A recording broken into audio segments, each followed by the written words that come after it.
You've heard the story your whole life. The son who ran away, the son who came back, the father who forgave him. Most people walk away from the prodigal son thinking it's a story about a rebellious kid who got a second chance. But what if the detail that changes everything isn't about the son at all? What if the moment most people skip over in 3 seconds is actually the entire point of the parable? Stay with me, because by the end of this you won't read the story the same way again. Number 1. The request that was really an insult. The story begins in Luke 15 verses 11 to 12. There was a man who had 2 sons. The younger one said to his father, "Father, give me my share of the estate." That sounds like a simple request.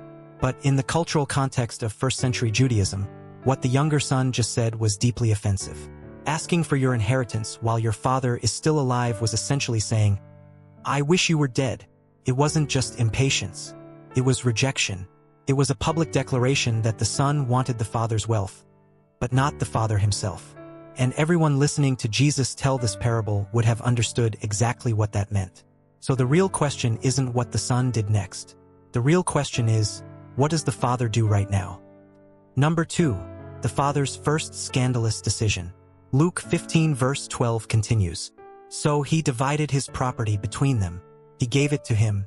No argument, no lecture, no conditions. The father simply divided his estate and handed it over. This is the first detail most people miss. In that culture, a father could have refused. He could have disciplined his son publicly. He could have cut him off entirely and been fully justified in doing so. Instead, he let him go.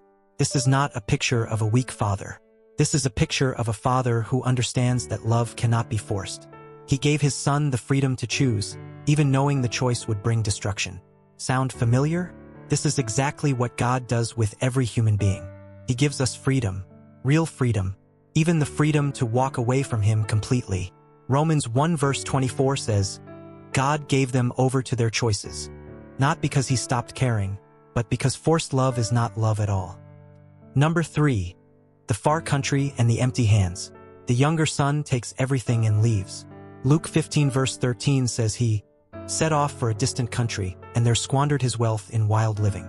The phrase distant country is important. In the original language, it carries the idea of maximum distance, as far from the Father as possible. This is the picture of sin. Not just bad behavior, but distance, separation, a deliberate move away from the source of life.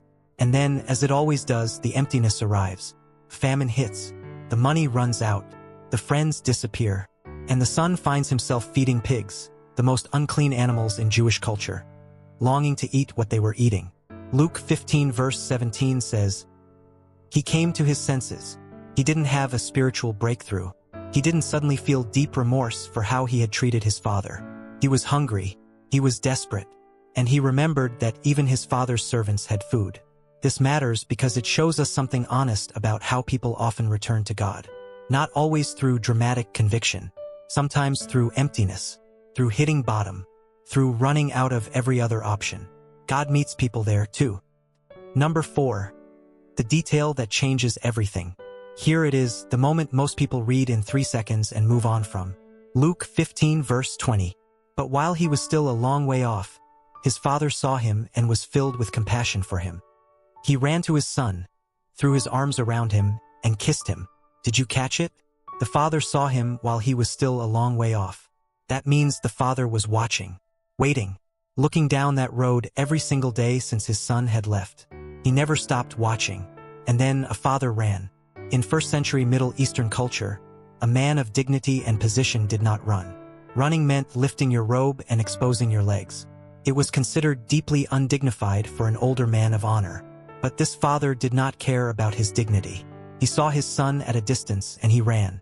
He didn't wait for the son to reach the door and knock. He didn't compose himself and wait to hear the apology first. He didn't prepare a measured response. He ran. He embraced him. He kissed him before a single word was spoken. This is the detail that changes everything. Because this is the picture of God's posture toward every person who turns back to him. Not waiting with crossed arms. Not requiring a polished confession first. Running. Before you finish the sentence. Before you clean yourself up. Before you prove you've changed. If this is opening your eyes to something you've never seen before, like this video and comment, he ran for me. Share this with someone who needs to know what the Father is really like. And subscribe to Deep and True for more scripture opened up like this every day. Number 5. The robe, the ring, and the feast. The Son begins his rehearsed speech. Luke 15 verse 21. Father, I have sinned against heaven and against you. I am no longer worthy to be called your son. But the Father interrupts him.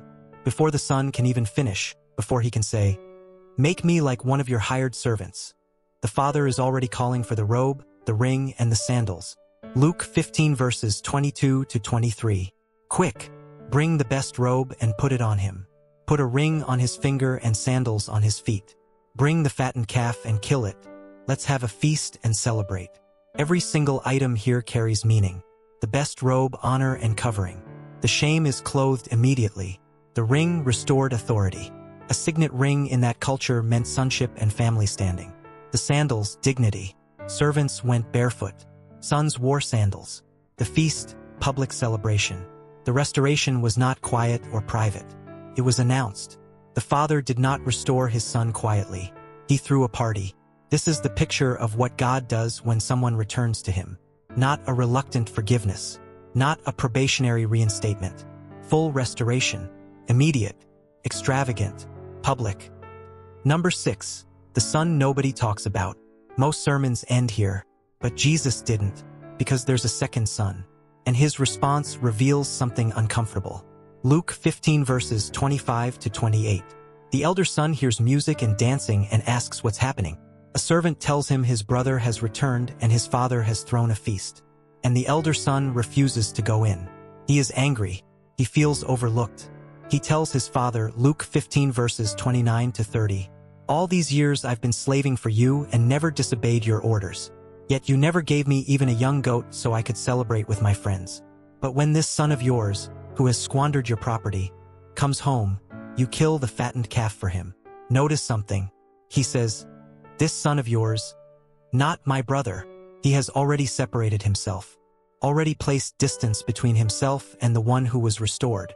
The elder son had stayed home. He had worked hard. He had been obedient. But his heart had turned his obedience into a transaction. He wasn't serving out of love. He was keeping score. And here is the uncomfortable truth.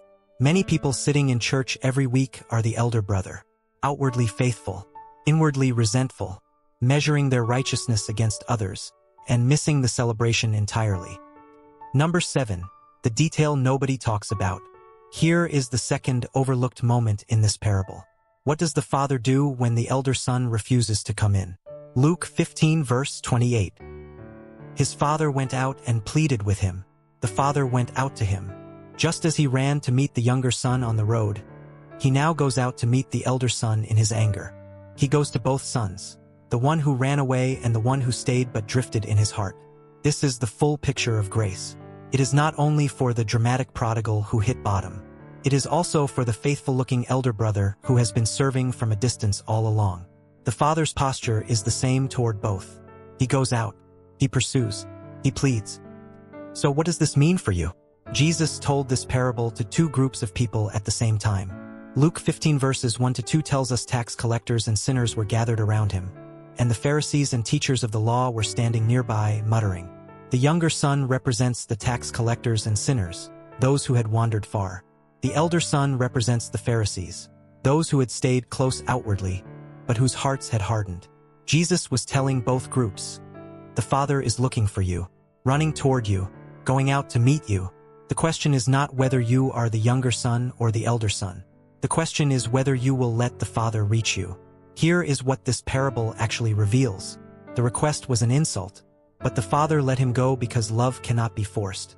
The son returned out of desperation, but the Father met him with extravagant grace. The Father ran because God does not wait with crossed arms. He watches. He moves. He pursues. The restoration was immediate and complete because God does not offer probationary forgiveness. The elder son was lost, too, because religion without love is its own kind of far country. And the Father went out to both, because grace has no favorites and no limits. This was never just a story about a rebellious son. It was always a story about a father who refuses to stop going out to meet his children. No matter how far they've gone, no matter how long they've been keeping score, he is still watching the road. He is still willing to run. If this video helped you see the Father differently today, like this video and comment, "He ran for me." Share this with someone who needs to hear what God is really like. And subscribe to Deep and True, because every passage in Scripture has something in it most people have never seen, and we're here to help you find it.